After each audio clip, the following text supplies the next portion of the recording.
Yo, yo, yo, what up, everybody? Welcome back to Season 2 of Brothers in Arms, a new way for men to talk. I am your host, comedian Edgar Rivera, and I'm joined once again by my brothers, Dr. Dan Ratner and comedian Eric Nieves. What's up, brothers? Happy New Year, happy season, new season. How's everything? Happy New Year, guys. It's great to see you. Very excited to be back here for this second season. Yes. We're on a roll now. We know what we're doing. So am I. Not that we didn't before. That made it sound really bad. Imagine one of our cameras goes out and be like, man, they still have the same problems. They still do this. Yeah, I was gonna say that don't jinx it because it can go very quickly. I'm also very happy to be back here, season 2.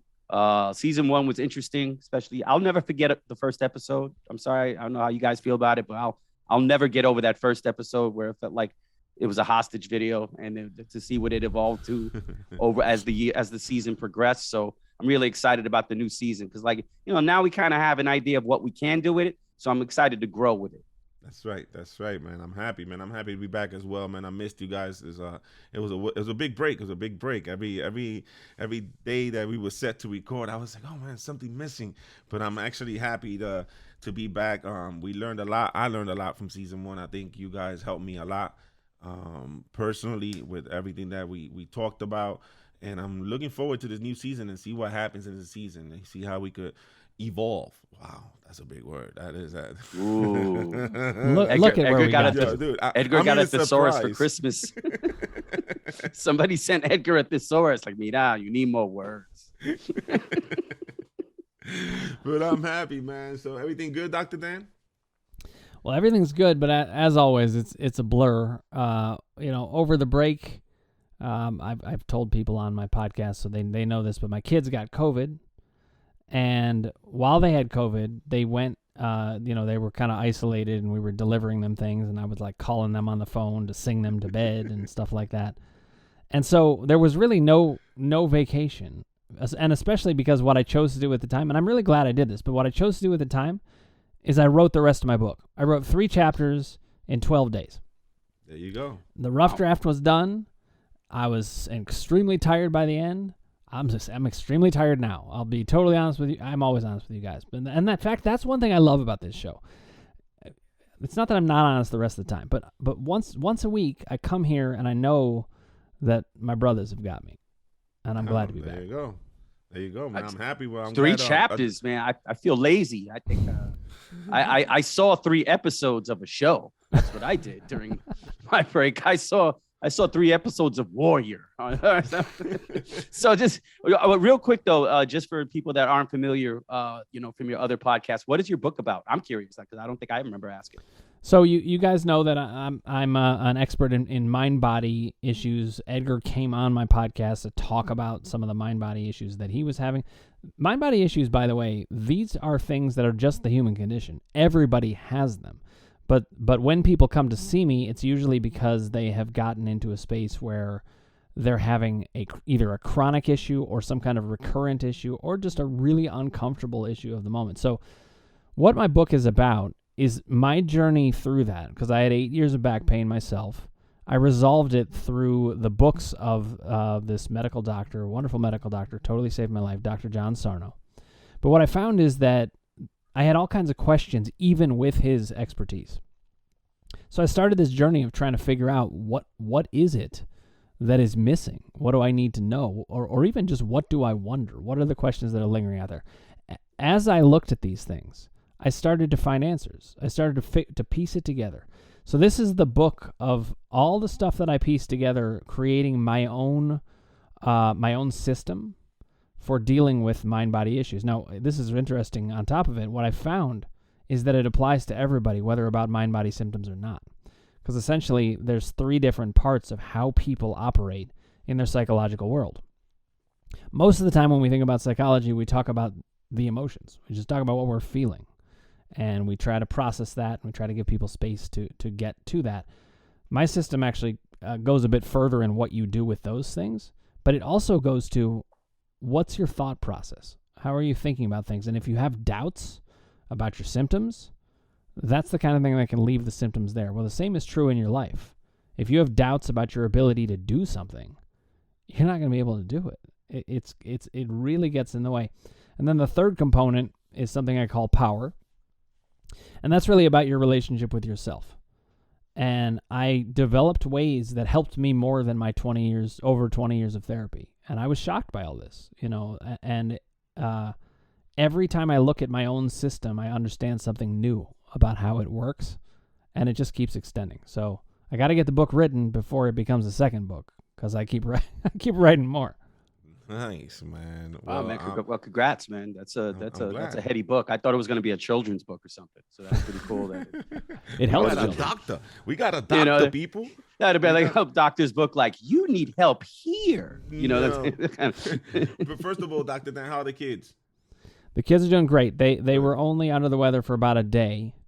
And then it was challenging just because they were cooped up in a room together because they both had it. But they're doing great. I mean, they said, "Oh, we missed our whole vacation." Now, listen, they did get a good consolation prize, which is we got a dog, which is great, and she's been fantastic, she's the cutest thing ever, and the girls just love it. So they're pretty happy.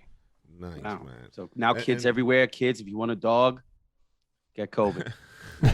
Actually, kids out there, we planned to get the dog before they got COVID. I want a dog. Let's get COVID and then make daddy feel guilty. You know what I'm saying? I really want a dog.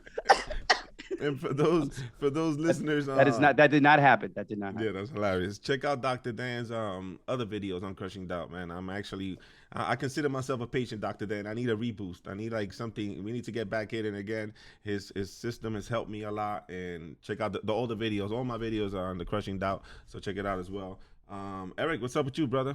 What's new? I'm just happy to be, a new season, a new year. I'm excited. Shows are coming up. I'm excited to, I'm hoping that stages will keep reopening. Just, hopeful, excited that things are going to try to right themselves moving forward. That's it, man. How about you, Edgar? What's new with you?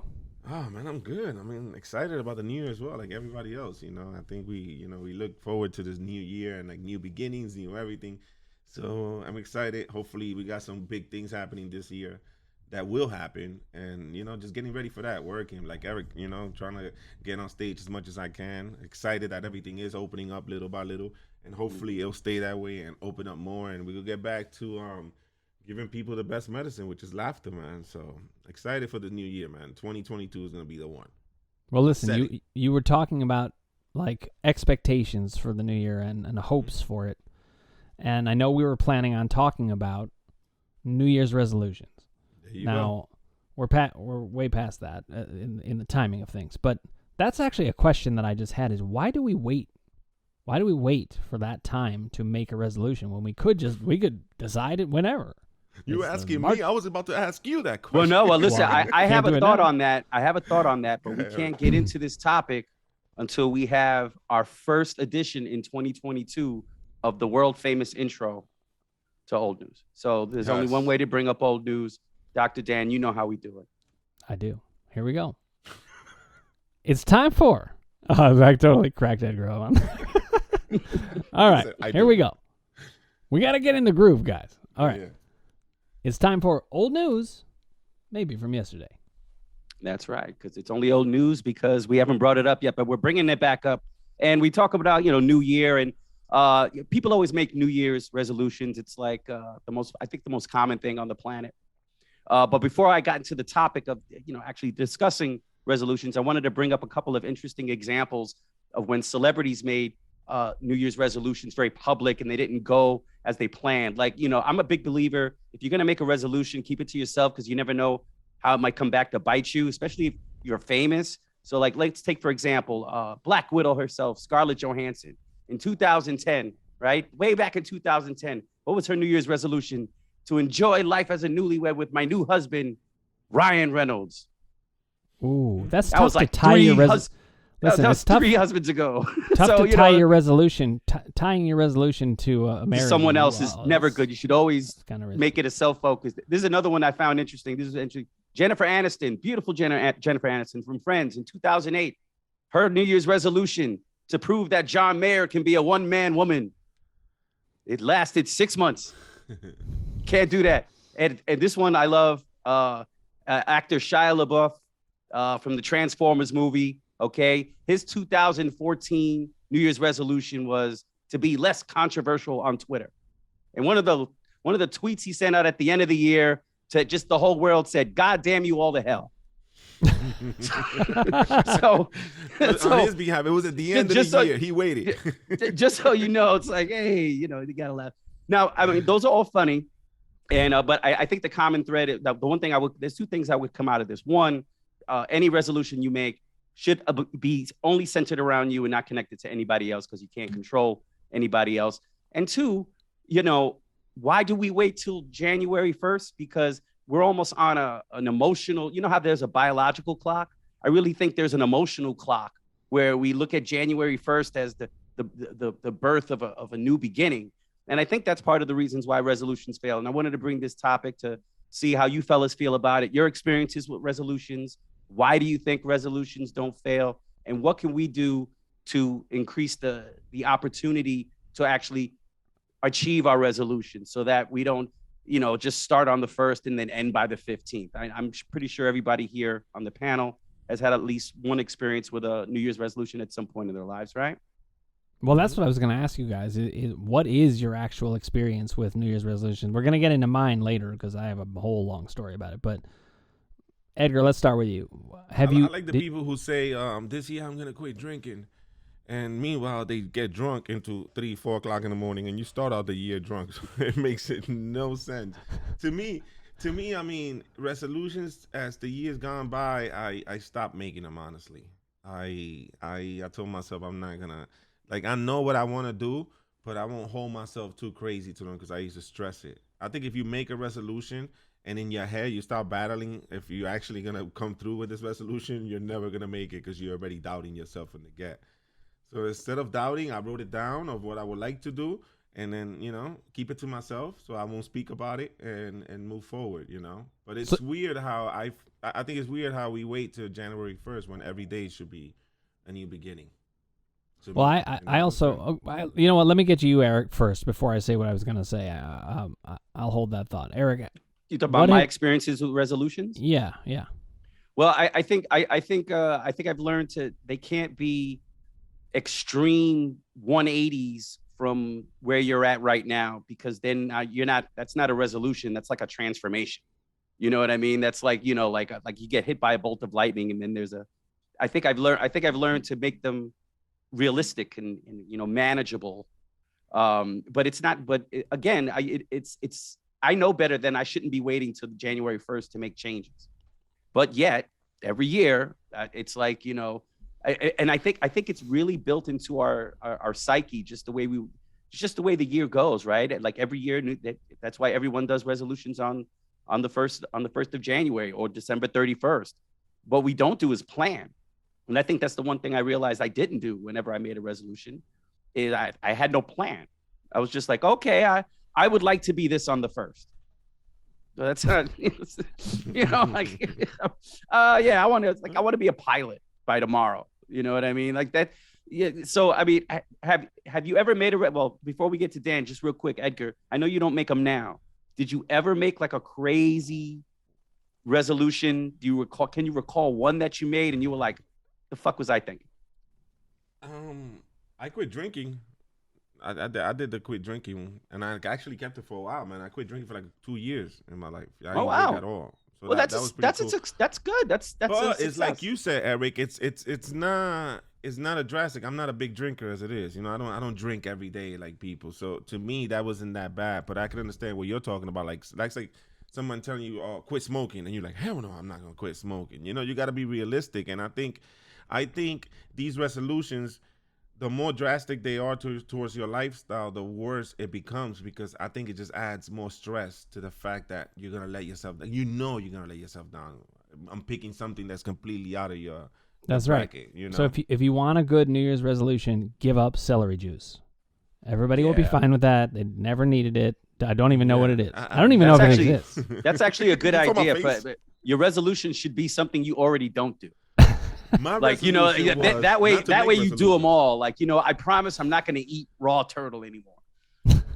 What's the, what are the chances that you do have a raw turtle problem? No, it's funny you mentioned, because I am a smoker, and I know intellectually I shouldn't be smoking.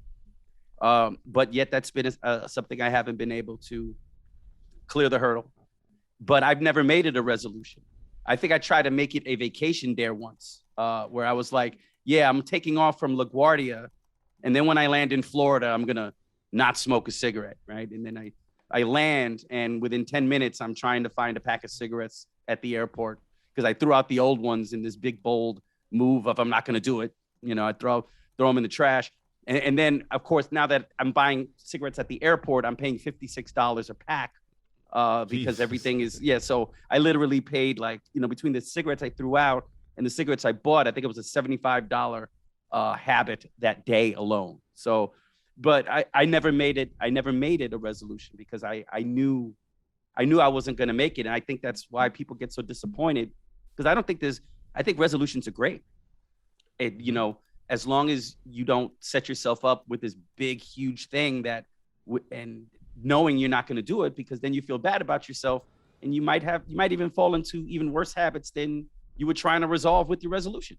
But you know what? Let me just say something that runs a little counter to that. I'm not contradicting that entirely, because I actually totally agree with what you're saying. But there's another part to this. I mean, it's called a resolution. The word resolute is in there. That means you are certain you're going to do what you're going to do. So some of this is about actually being determined. And I think when people make the resolution, they are determined. They really think they're going to do it. What they don't know is they're not going to be as determined the next day. And they're not going to be as determined the next day. And it's going to get less and less. And the further out they get, the less determined they get. And then if they fail, then they're not determined at all.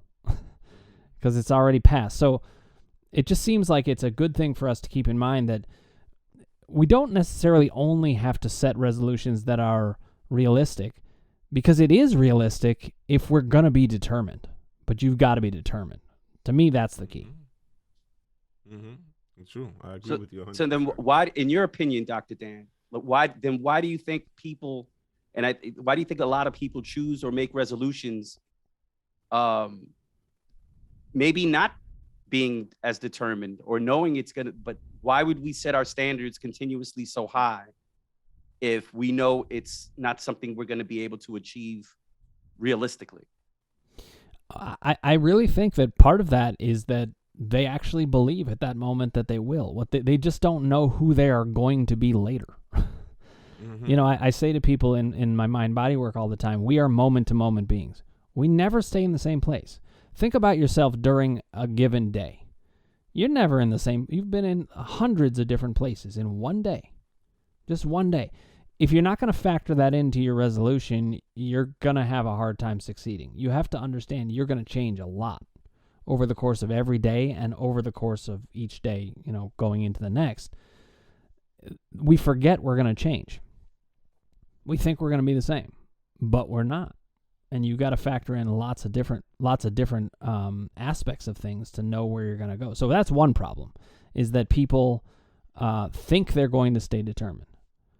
And then there's another problem, which is sometimes I think people say it kind of to make themselves feel better, but they know they're not going to do it. And that's your point, I think.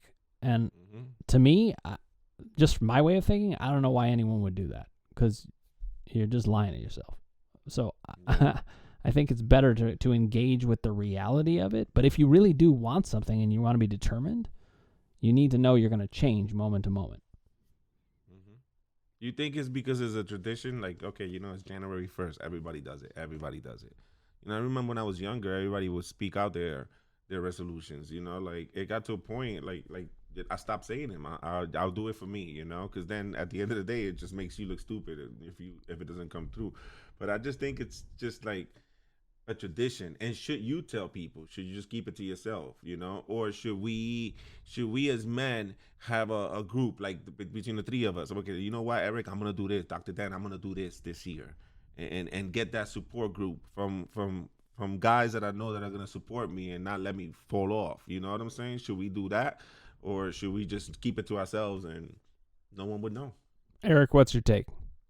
Well, I mean, I think it depends on a lot of things, because I think there's certain things that you could try to work on yourself, that no matter what kind of support you got. I think that kind of a buddy system, would that be a fair description, right, Edgar? Like almost like a buddy system to, like, I could see that being effective. Like, let's say if I was ever serious to try to quit smoking, I think the best thing to have would be someone I could call at that moment, in the same way that AA has sponsors that you can call when you feel this urge to have a drink. Then you could call that person. Like, if I was ready to make that choice, I could just call Edgar and be like, yo, Edgar, I know the time difference sucks. I'm sorry, but I was about to have a cigarette. And he's like, motherfucker, it's fucking 6 a.m.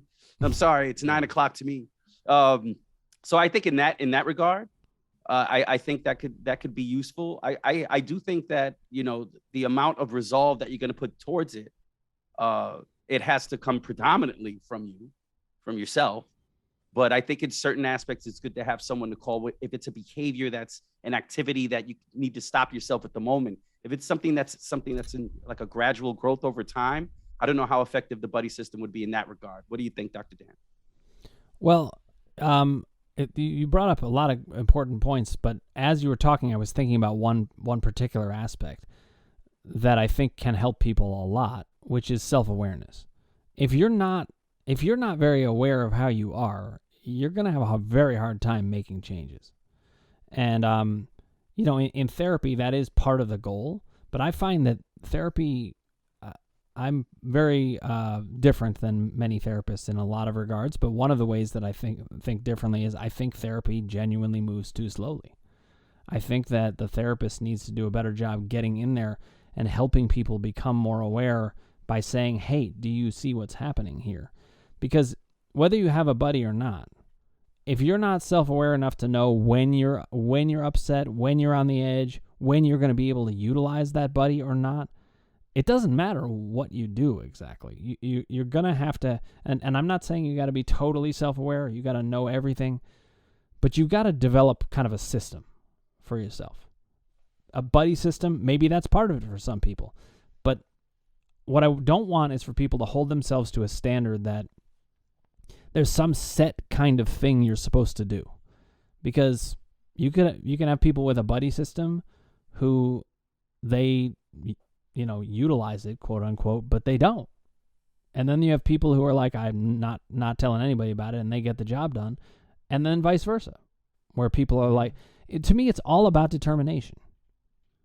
And I don't, this is not just with resolution, New Year's resolution. It's about if you decide to do something, you got to really decide to do it. Yeah. I just finished writing the book. I decided to do that. I decided to do it 10 years ago. And I kept You could have had Eric and I in the background, like, go ahead, Dr. Dan, write it, put those words down. No, I wanted to be in the dedication page. Like, I dedicate this book to. I meant the typical traditions, like the I'm going to the gym, I'm going to the gym. That's the number one probably on New Year's resolutions, going to the gym. But I would say, like, find a couple of people that want to do the same thing and hold each other accountable for it. You know what I'm saying? That's what I meant. And obviously, as a drastic resolution is quitting smoking or quitting drinking, when you do it every day, then maybe that will work as well. But it won't be that won't, I don't see that as a resolution. I see that as a brotherhood. Just what we do here, just talk to each other and support each other. Yeah, that's bringing up another thing that I'm thinking about, which I'm going to talk about later. But it's really different to decide to do something because you want to stop doing something, versus deciding you either want to stop doing something or you want to start doing something because you want to give something to yourself. If you really want to do well in a resolution, decide that you're going to give yourself something.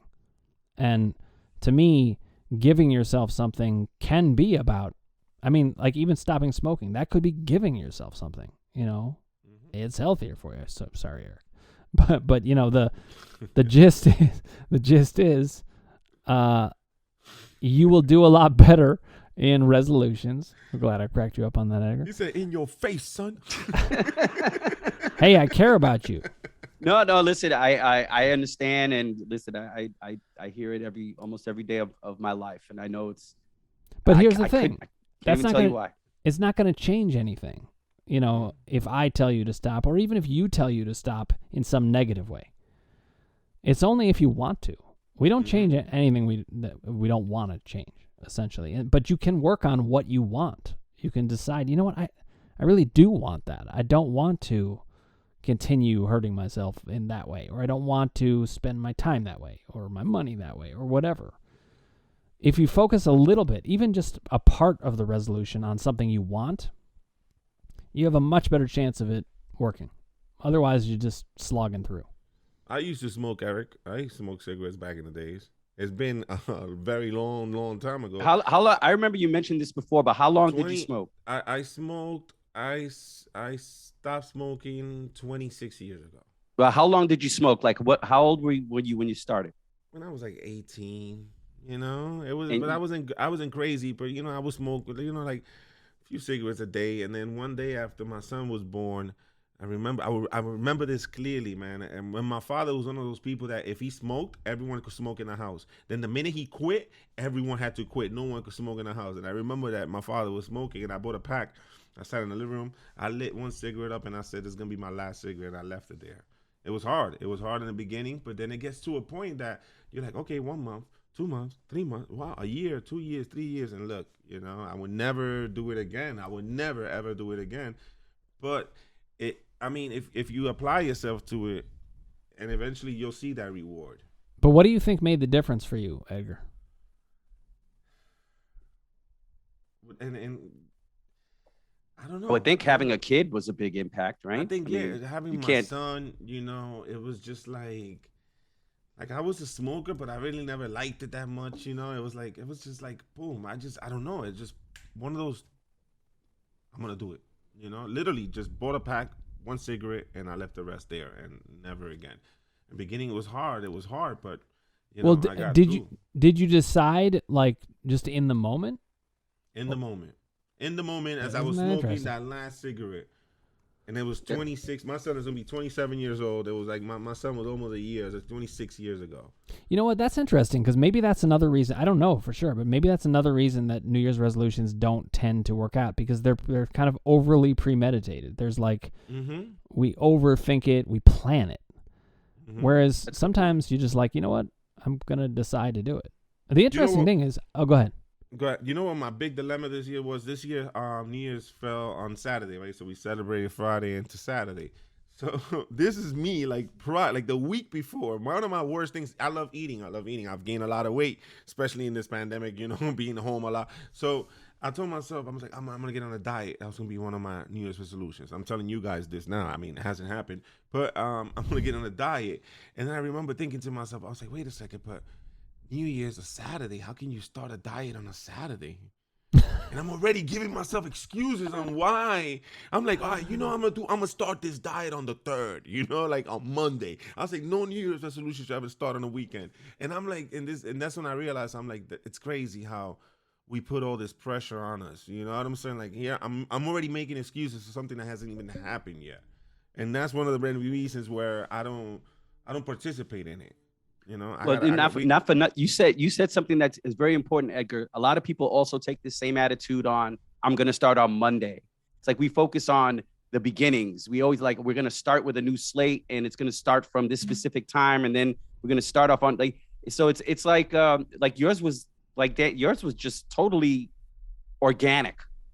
You know what I mean? Like you literally had a moment where it connected to you and it didn't matter what date it was. You would like, I don't want to do this anymore.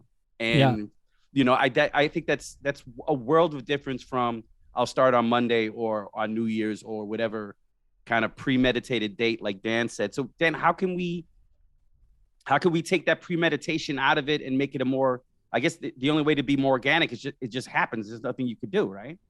Well, there's an organic kind of nature to it unfolding that way. But one thing that we can do, and this might be hard for some people, it's not hard for me, at least not anymore. And actually, after this, let's shift into sometimes we're going to do a walk in the walk, like we did a lot last season. We'll do it sometimes this season, but I have one that I felt was really important related to this. But I think one of the things that we can do is when you have even the slightest inkling of wanting to do something, start it then. Do not wait. The longer you wait, the more you've lost that moment. The more excuses you will make. Yeah, and but it's also you've lost the moment. When you say I'll start Monday, and then you get there on Monday, you're not in that moment anymore. You've lost the chance. Mm-hmm. You'll get it again, maybe, but maybe not. Mm-hmm. It's the same thing with me writing my songs. If I get an idea, I pretty much have to write that song that day or that night. If I don't do it, I'm in a different moment. I'm never going to write that song. Yeah. It's like that with jokes too. Like I'll hate when I don't write down something that pops in my head or like a punchline, right, Edgar? Yeah. And it's like if you don't write it down, then it gets washed away in a sea of thoughts, and then it's gone. So I read a lot of them, and then I'm like, what was I thinking? What the hell does this mean? Well, that was the weed. Problem. That was the weed. You can't write down everything when you're smoking. You got to keep in mind what's your state of mind when you're writing. So I'd be like, you're like, what pumps in a washing machine? Yeah. What does this mean? So,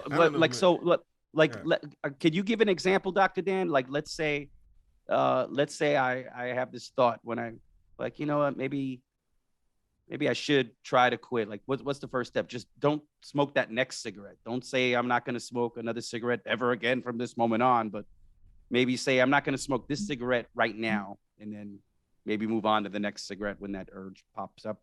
Well, that could be a start, but the main thing is you got to capitalize on that moment, because that came to your mind at that moment for a reason. There was a lot of things coming into that moment. People don't realize this, but you're going to be a radically different person in a different moment. Mm-hmm. You can't depend on who you're going to be later to do the thing that you want to do then.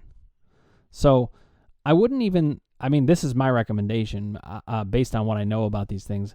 I wouldn't say, okay, maybe it could work for some people to decide, okay, don't smoke this cigarette, just as the example. Or let's say you're like, I'm going to start running this year. If you're going to start running this year, why aren't you going running right now?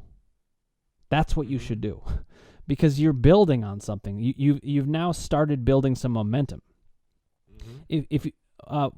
Actually, when I started writing the book, it did come around New Year's. It wasn't a New Year's resolution, but it did happen to come around New Year's.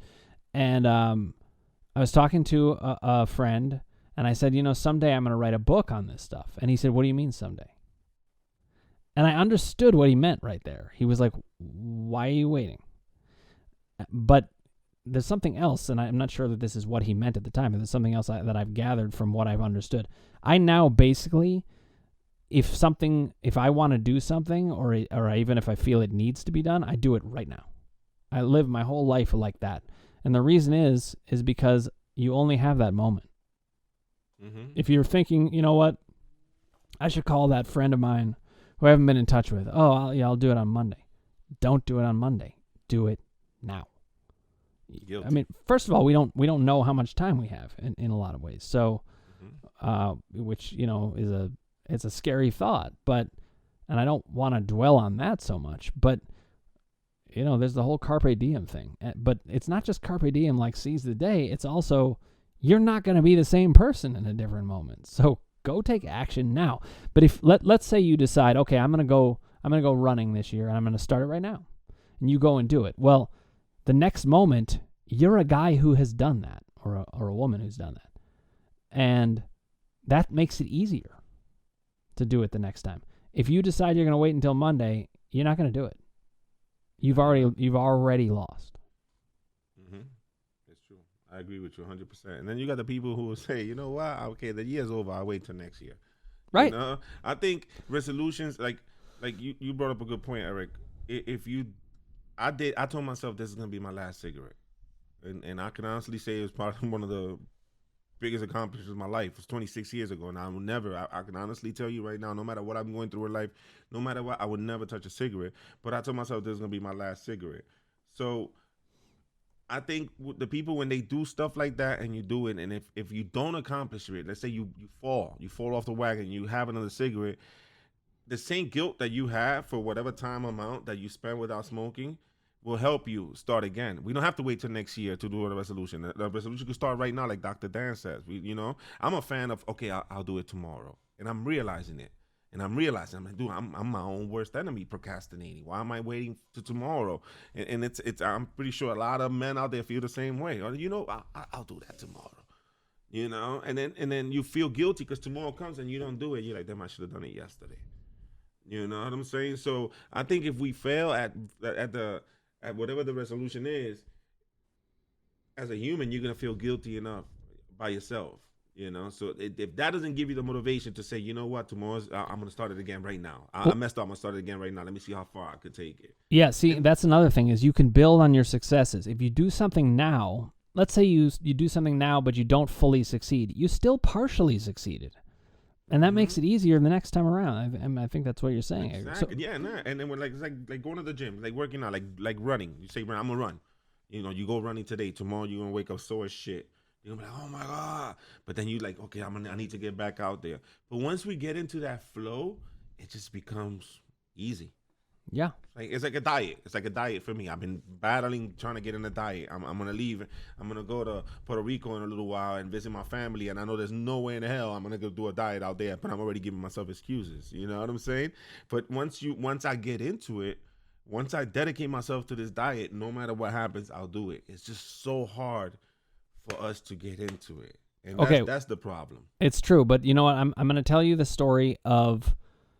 It's really the one true New Year's resolution I made. I made it on New Year's, and it was because I understood something new. But the interesting thing about this resolution, this is a resolution that I would recommend to everyone out there.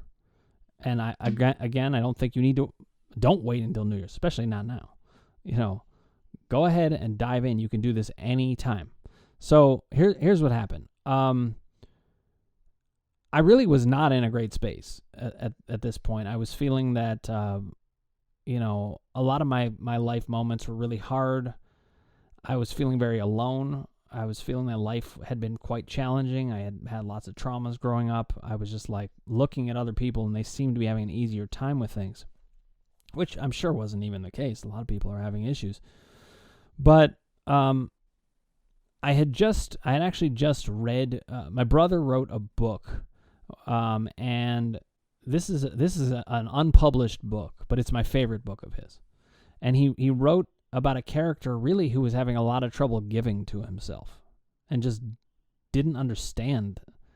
And he kind of figured that out and started giving to himself. And I just thought, well, okay, I'm in a bad place. Why don't I start actually trying to give to myself? So I decided that every day for the next year, I was going to give myself one thing that I wouldn't have given myself otherwise each day. It could be something completely different each time. It could be, I'm going to forgive myself for something. It could be I'm going to order some food to cheer myself up that I wouldn't have normally done. I would have maybe made something at home. It could have been I'm going to take a risk that I didn't feel able to take. Or it could be that I'm going to give myself some good thoughts about something that I did. There's all kinds of different things you can do. Mm-hmm. That fits with everything. This is the reason I love this resolution. It fits with everything. But here's what I found. The fact, I didn't understand this at the time, but it was so key. The fact that I structured it in such a way that I was going to do a particular thing, not even a particular thing actually, but I was going to do one thing every day. That allowed me to search through my moments each day. I looked for them. I would just go through my life and be like, oh, here's a moment I could do something. And what really happened is I started giving to myself more than one time a day. I started giving myself all kinds of things, and huge changes started happening. It was pretty crazy. So, for a lot of reasons, I had stayed out of relationships for a long time. You guys know from last season, one of that was my 13-year-old girlfriend who broke my heart. Mm-hmm. And I was like, I'm staying away for a long time. Well, I was in my mid-20s at this time, and I hadn't been in a relationship for a while. And I really wanted to be in one. But I was, at the time, very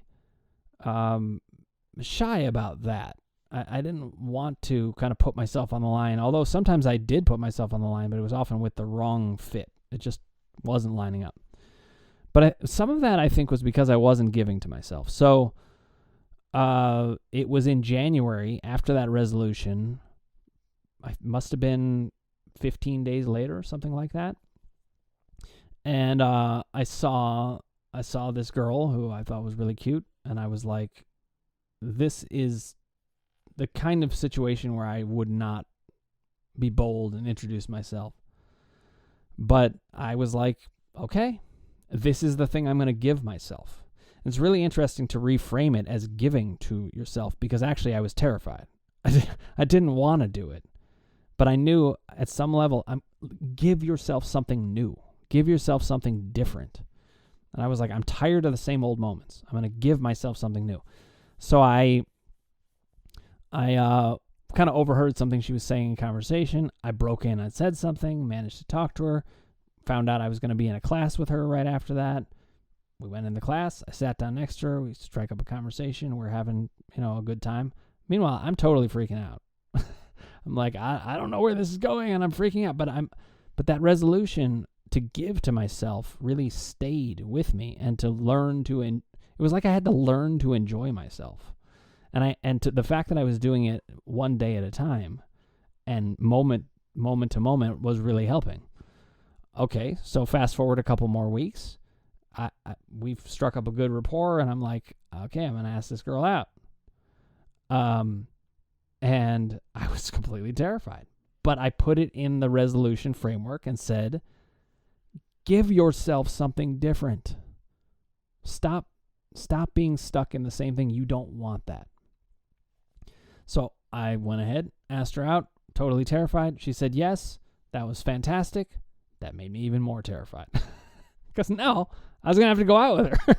And I mean, I was very excited about it, but I also was really freaking out. Well, the whole aspect of my life started to change from this idea of giving to myself. And when we went on that first date, I was able to give myself the ability to just enjoy it, to just enjoy being there with her. And that was like 54 days after that resolution, that first date. Now I'm married to her. I was waiting for it. I was like, I hope this is his wife, man. Yeah, I was going to say this would have been a totally fucked up story. And then, like, at the end, he goes, and then I met my wife after this bitch left. No, I'm just kidding. Listen, the way I set that up, actually, there were so many punchlines. No. It could have been really bad. I was like, as comics, you're like, okay. Yeah, I hope it's the wife. I hope it's the wife. But that is So that is good. That's awesome, though. That's actually a good one, because you're not putting the pressure. And like you said, when you say I'm giving something back to myself, because that's really what it's about. That's really that should be the definition of a resolution: giving back to yourself. That's right. That's right. Everything you do, nobody does a negative resolution. I'm gonna gain weight this year. That's nobody. Those are resolutions we could all keep. What? Are you kidding? Oh man, I want at least a size 40 waist coming up. I think, first of all, Dan, that was awesome walking the walk. And for those of you who are watching this show for the first time, walking the walk is when one of us on the show just kind of shares a story that's connected to ourselves that falls under the topic of the day. We used to do them at every show, and now we do them whenever they come up and they're appropriate. So, Dan, that was an awesome walking the walk. And yeah, because I think you also make people realize that sometimes we make these resolutions punitive. Like, we make it about denying ourselves something, like denying ourselves food if we want to lose weight, denying ourselves a drink if we want to stop drinking alcohol, whatever it is. It's almost a deny. But if you switch it up and you say, I'm gonna give myself now, but can I think of 365 things to give myself? That's a lot of things. Because you said you were going to give yourself something every day. I'm like, that's a lot of things. Are you doing it? Are you still doing it to this day? I still basically do it to this day. I for many years, I just kind of re-upped my subscription to that resolution, because I was like, that's fantastic. I'm going to keep going. I thought that is on the road today. But, man. Re-up. But I'll tell you, now I don't really make that resolution when I get to New Year's, because it's actually just now how I live. I mean, this podcast is a perfect example of it. When the idea came my way, when Greg brought it up and brought us together, the way that I was living was, I basically was saying yes to life. I was like, yeah, that sounds good. Yeah, I can give myself that. I gave myself, just like you guys did, even though maybe you weren't thinking of it that way, but we each gave ourselves the chance to have this.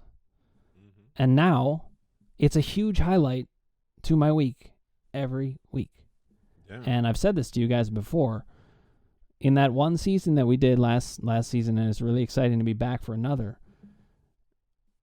to me, we built a level of trust that I don't have with most people. Nice. Because we talked in such open ways, and of course that's what this show is about, is how to help men talk to each other, and we got the benefits of it. You know, we were not only trying to show other people to do it, but we got it. We got the benefits of it, because when it comes down to it, I feel like I could tell you guys anything. Nice. That's good. I feel the same way 100%. And that should be a New Year's resolution for every listener and viewer out there, man. As a man, talk more. That's not a resolution that takes a lot of time. Just talk out. I got a interesting question whenever you're ready, Edgar. I don't want to go ahead, bro. Now, just between the three of us, and these are not, what do you have any resolutions to what we want to bring to season 2 that we did not bring to season 1? Dr. Dan, you want to go first, or? Well, because I can tell you for myself, because I think because now I know what the show is, I think I'll resolve to just not to get more deep into the subject, because I think I've always gotten deep into it, but to try to find where part of my truth is connected to the topic, instead of, I think I've taken almost like a clinical approach to it, because a lot of what I did last season was research based, a lot of numbers, a lot of things like that. But I think I could learn a lot more while I'm doing the show if I could find where my personal truth lies within that topic, and to make it not only a learning experience more so for the audience, but for me as well. So that's kind of what I want to kind of get out of this season. Nice. I didn't know we were doing this. I would like to surprise. I would like to get our message out there more. To hopefully have one guy watch our show and be like, oh, you know what, this is good. I'm gonna try to do something different, just to like get the message out there and hopefully make every man out there connect with their emotions and their feelings and learn how to talk your problems, man. So I love what we did in season 1. In season 2, I hope that we could get better as men, become better men, become and not only that, just hopefully got a few more guests in here. Hopefully we get Rob back on there on here with us soon, and just get a whole different guest that could help us spread the message and get out there. Well, I think both of your goals are interesting, good things, great additions. You guys are going to totally laugh at mine. I mean, my main take on this is I don't plan to change a thing, and I'll tell you why. Because what I did last season was exactly what I want to do with this, and that is love every second of what we're doing. And the reason that works, I think, is that's what drives everything. I think it's one of the reasons that the show I thought was so fantastic, is we love it. So you end up going in all kinds of different directions. In a way, it's exactly the resolution I'm talking about. I'm just living it. You ask me, what am I going to do? I'm going to sit right here and enjoy the hell out of this. I'm going to love it. Because that's going to let everything shine. Something, Dan, I think the point you bring up about making a resolution, giving something to yourself, I think that has to have a positive impact on the success rate of New Year's resolutions. I want to throw you some stats. This is from going into 2021 from last year. The one stat that I found interesting, and I'm pretty sure this is pandemic based, there was a 15% increase overall in the number of people that were going to make New Year's resolutions going into 2021. And as far as the percentage, as it breaks down to men and women, very slight difference. It was 73.76 for men and 74.26 of women planned on making resolutions for 2021. So negligible as far as gender. The shocking number was only 53% of the people making these resolutions actually believe they'll achieve them. And on average, only 8 to 12% actually achieve the resolutions that they've made. And I think though, yeah, I mean, first of all, if you go into it with half the people not believing they can do it, then obviously it's not something that they're giving to themselves. It has to be something that they're trying to take away from themselves. And when you see only 8 to 12% succeeding, then that tells me a lot of people are picking things that are going to feel punitive and like a weight they have to carry instead of what you were trying to get across, which is just like, you know what, I'm going to do this for me, and it's going to be small, but you need small steps to make big strides. And I think that's a great way to look at, trying to figure out what kind of resolution you want to make for yourself, not just on the first or on a Monday, but any day. Right. I just want to make sure I understand the stat though. I totally agree with what you're saying. Of course, you were agreeing with me, so well said. but it was 53% of the 73 or 74%. Yes, 53% of the people that are making reported to make resolutions for 2021. 53% of them didn't believe they would achieve it. Right. So that breaks down to about 37% of people made a resolution and believed that they would actually do something about it. Exactly. And then 8 to 12% actually succeeded. Actually succeed. Are there any stats that, I don't know if you came across this, but are there any stats on why they think these people succeeded? There was actually an excellent article that discussed the reasons why. There were no stats directly attached to them. I was going to say, you looked like you were like, but I didn't read it. No. I read it. I read it. So, basically, if you look at the stats, 156 million people will give up on their resolutions in 2021 going into it. And the reasons are, the main reason, the top reason they listed was you're treating it like a marathon instead of a sprint. Or you're treating a marathon like a sprint. Let me rephrase that. Instead of making it something that's a long-term goal, they expect it to be over like a sprint. Lack of faith in yourself, too much thinking, not enough doing is another reason that's been listed. People are in a hurry. They don't enjoy the process. And I think that's something I think that connects directly to what you're saying, Dan. You have to enjoy the process of achieving these goals. You don't track your progress is another thing that was listed too. If you don't have a starting point, how could you gauge success, right? This one is actually what Edgar said, having no social support. Have a friend, have someone to call. But the number one reason listed was the pace of it, treating it. You're treating it like a sprint, something that has to be achieved quickly, when in fact it's actually a marathon. Yeah, and to me that definitely, it's funny because I made that resolution. It's not like I sat down and read that article and then I was like, well, now let me craft a resolution. Obviously, the article hadn't even come out yet, but I didn't understand fully what I was doing, but something in what my brother's book it helped me to understand something, and it just helped me to understand this stuff.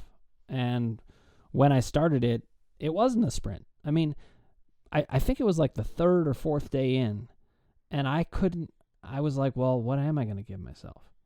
And then I ended up thinking, well, what do I want for dinner? And I ordered some sushi.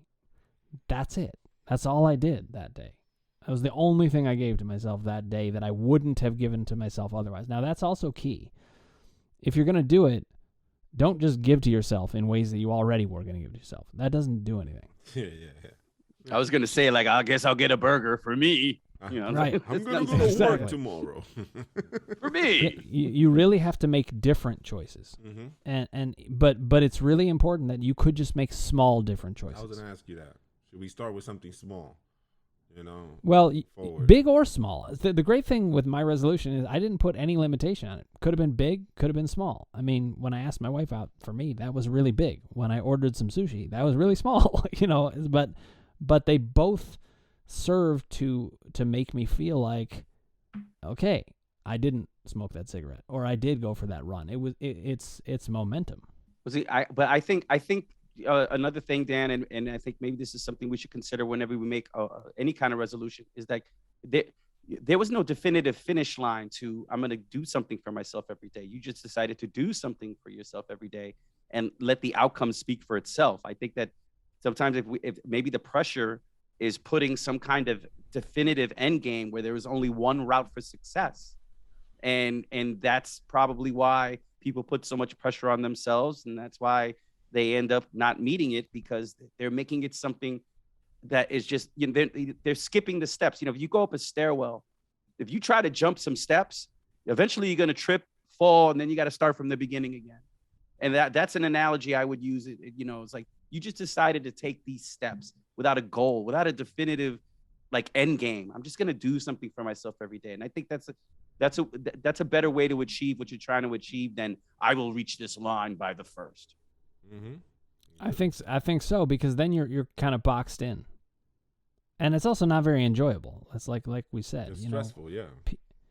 People, you got to enjoy the process. If it's like, even if as much as I love stand-up, and Dan, you love therapy, and Edgar loves Matty Petties. If you didn't love the process, you wouldn't care about the end result as much, because you had to go through this horrible process to get to the end result. So I think that's right, with Manny Petties, right, Edgar? Yes, sir. Well, one of my New Year's resolution for this new season is to get this camera fixed, and hopefully I'm gonna give myself a new camera. Man, it's always you. I mean, it's happened to me twice, but it seems to really not like it. It's all right. It's all right. I mean, as long as they listen to me, that's all that counts, right? But that's right. But that's it, man. I mean, I had fun with this episode, man. It was it's interesting. I learned a lot actually from your resolution, Dr. Dan. That's actually a good one, to give yourself something back. I'm gonna steal that one. How's it feel to be back? How's it feel to be back together, guys? How's it feel? Because it feels great to me. I feel great. Dan isn't a blur. I definitely feel great, but one of the things that I think goes on for us, it's really nice that we do this every week when we're not on a break. And this was our first break since doing it, so it's like, there's a rhythm to it. But I feel at the end of these conversations, I'm like, let's just keep talking. Why are we stopping? Let's keep going. Yeah, and that's what I like about it. That it just, in the beginning, we used to try to set everything up and try to structure ourselves and everything else. And now towards the end of season 1, and now with this season, hopefully we just go with the flow. Forget that there's a camera in front of us, and let's just talk. Let's just talk as men would talk. You should really forget there's a camera in front of you, because your camera keeps forgetting you're in front of it.